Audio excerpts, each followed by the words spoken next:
আসসালামু আলাইকুম ভাই ও আপুরা, তোমরা সবাই কেমন আছো?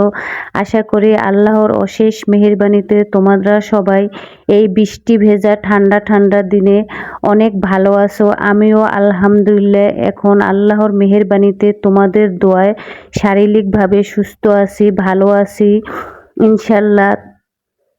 আরেকটি ভিডিও নিয়ে তোমাদের মাঝে হাজির হলাম। আজকের ভিডিওটি দুপুর থেকে শুরু করলাম। ভাই ও আপুরা, আজকে বেশি কিছু দুপুরে রান্না করব না, শুধু দুপুরের জন্য কলমি শাক ভাজি করব আর আলু পটল দিয়ে তেলাপিয়া মাছ রান্না করব। ইদানিং কলমি শাকটা আমি প্রতিদিনই রান্না করে থাকি। কলমি শাকটা জানি না ইদানিং আমার খুবই ভালো লাগতেছে খেতে, এর জন্য প্রতিদিনই ভাজি করি। আর কলমি শাক দিয়ে প্রতিদিনই খাবার খেতে আমার খুবই ভালো লাগতেছে। আপনাদের ভাই তো বলতেছে কি হলো তোমার, ইদানিং দেখা যায় প্রতিদিনই শুধু কলমি শাক আনতে বলো। আমি তো তাকে হাসতে হাসতে বললাম যে আমি কলমি শাকের প্রেমে পড়ে গেছি, এর জন্য ইদানিং বেশি বেশি কলমি শাক খাচ্ছি। তারপরে এখন পটল আর আলু দিয়ে তেলাপিয়া মাছ রান্না করব। এর জন্য পটল আর আলুগুলো আমি ভেজে নিচ্ছি। পটলগুলো আলুগুলো হলুদ মরিচ এবং লবণ দিয়ে মেখে তারপরে এখন ভেজে নিচ্ছি। আমি কিন্তু যখন পটল আলু মাছ দিয়ে রান্না করি তখন বেশিরভাগ সময় আমি ভেজে রান্না করি।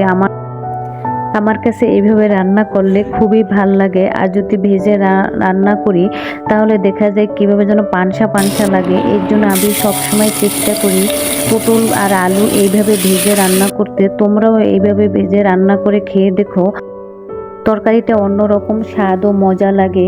এখন আমি পটল তরকারি রান্না করার জন্য কড়াইতে কিছু পেঁয়াজ ও রসুন থেতলো করে নিয়েছিলাম, সেগুলো দিয়ে ভালোভাবে 2 মিনিটের মতো কষিয়ে নিয়ে পানি দিয়ে পরিমাণ মতো লবণ, হলুদের গুঁড়া, মরিচের গুঁড়া 2-3 মিনিটের মতো কষিয়ে নিয়েছি। তারপরে পরিমাণ মতো পানি দিয়ে নিয়েছি।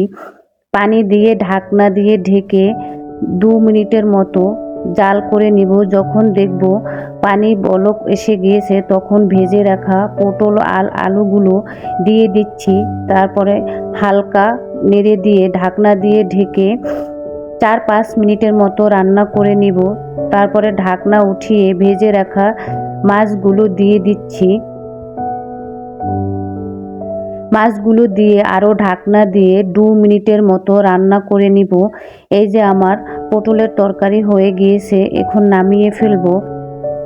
প্রিয় ভাই ও আপুরা, তোমাদের এই বোনটি তোমাদের একটি অনুরোধ করব, তোমরা যারাই আমার ভিডিওটি দেখতেছো, জানি সবাই তোমরা আমার ভিডিওটি ভালোবেসে দেখে থাকো।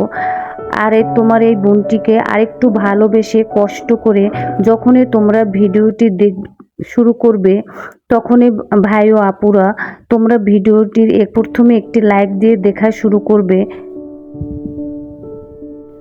আর ভাই ও আপুরা, তোমাদের এই বোনটি তোমাদের কিছু কথা বলবে, তোমরা কিন্তু রাগ করো না, বললে না যে তো আমি তোমাদের উপদেশ দেওয়ার কে। ভাই ও আপুরা, তোমার এই বোনটি এই ইউটিউবে সম্পূর্ণ নতুন, তাই আমার এই চ্যানেলটিকে সামনে এগিয়ে নেওয়ার জন্য তোমাদের সাহায্য খুবই প্রয়োজন। তোমরা যদি আমাকে সাহায্য না করো তাহলে আমি সামনে এগোতে পারবো না। তাই ভাই ও আপুরা, তোমাদের অনুরোধ করছি, যারাই আমার ভিডিওটি দেখবে প্লিজ দয়া করে ভিডিওটি লাইক দিয়ে দেখা শুরু করবে আর একটি গঠনমূলক কমেন্ট করবে। আর যদি ভালো লেগে থাকে আমার প্রিয় ভাই ও আপুরা আমার চ্যানেলটিকে একটি সাবস্ক্রাইব করে দিবে। আর যদি বেশি ভালো লেগে থাকে ভাই ও আপুরা আমার এই ভিডিওর লিঙ্কটি শেয়ার করতে ভুলবে না। ভাই ও আপুরা, ওদিকে কথা বলতে বলতে আমি দুপুরে গোসল সেরে নিয়েছি, খাওয়া দাওয়া সেরে নিয়েছি এবং কাপড় চোপড় ধুয়ে ব্যালকনিতে ছড়িয়ে দিয়েছি। ভাই ও আপুরা, আমার 2 ছেলে সকাল থেকে বৃষ্টি হচ্ছে আজকে কান্না শুরু করেছে, আম্মু আমরা পপকর্ন খাবো, পপকর্ন খাবো। আমার একটি আপুর ইউটিউবের ভিডিওতে পপকর্ন ভাজা দেখেছে, সেই থেকে আমার 2 ছেলে কান্না করতেছে, তারা বাহিরে যাবে, বাহিরে গিয়ে মিষ্টি পপকর্ন খাবে গরম গরম। এর জন্য ভাই ও আপুরা রান্নাবাড়া সেরে বিকেলে বৃষ্টির ভিতরে 2 ছেলের আবদার মেটানোর জন্য চলে আসলাম পপকর্ন ভাজা খেতে। তারপরে ভাবলাম যে ওদের চুল কাটতে হবে, এর জন্য বড় ছেলের চুল কেটে নিয়েছি। আর ছোট ছেলেকে এই যে দেখতেছো চুল কাটতেছে, সে খুবই ভালো ছেলে। এখন দেখতেছো কিভাবে ভদ্রভাবে বসে আছে, ওদিকে নাপিতে চুল কাটতেছে। আমি তো অবাক, আজকে সে এত ভদ্র এবং ভালো ছেলে হয়ে গিয়েছে।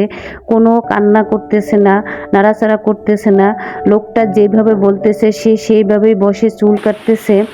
আর ভাই আপুরা, আরফানের শরীরে যে রুমালটা দেখতেছো, ওই রুমালটা কিন্তু ময়লা হয়নি বা নোংরা না, ওইটার কালার ওই রকমই। আমি নাপিতকে বলতেছিলাম যে ভাই আপনার রুমালটা এত নোংরা কেন? সে বলতেছে আপু রুমালটা এরকমই কালার, এটা নোংরা হয়নি, এটা সব সময় পরিষ্কার করে ধুয়ে রেখি। তার জন্য তোমাদেরও জানিয়ে রাখলাম, তোমরা আবার মনে মনে ভাবতে পারে রুমালটা এত নোংরা, এটা আপুর ছেলেকে দিয়ে চুল কাটতেছে। এই জন্য তোমাদের জানালাম। ভাই আপুরা, এই যে আমি বাসায় চলে আসছি। এই যে দেখো বাসায় বিকেলে আসার পরে কি পরিমাণে বৃষ্টি, প্রচুর বৃষ্টি হচ্ছে। বৃষ্টি কিন্তু আমাদের সবারই ভালো লাগে, কিন্তু অতিরিক্ত কোনো কিছুই ভালো লাগে না। ইদানিং দেখা যায় প্রতিদিনই বৃষ্টি আর বৃষ্টি। ভাই ও আপুরা, তোমাদের সবার জন্য ভালোবাসা ও দোয়া রইল। দোয়া করি আল্লাহ যেন তোমাদের সবাইকে ভালো রাখে, সুস্থ রাখে এবং নেক হায়াত দান করে। ভাই ও আপুরা, তোমরা সবাই আমার জন্য দোয়া করবে, আমার পরিবারের জন্য দোয়া করবে। আজকে এই পর্যন্তই, আরও একটি নতুন ভিডিও নিয়ে তোমাদের সামনে হাজির হব। আসসালামু আলাইকুম, আল্লাহ হাফেজ।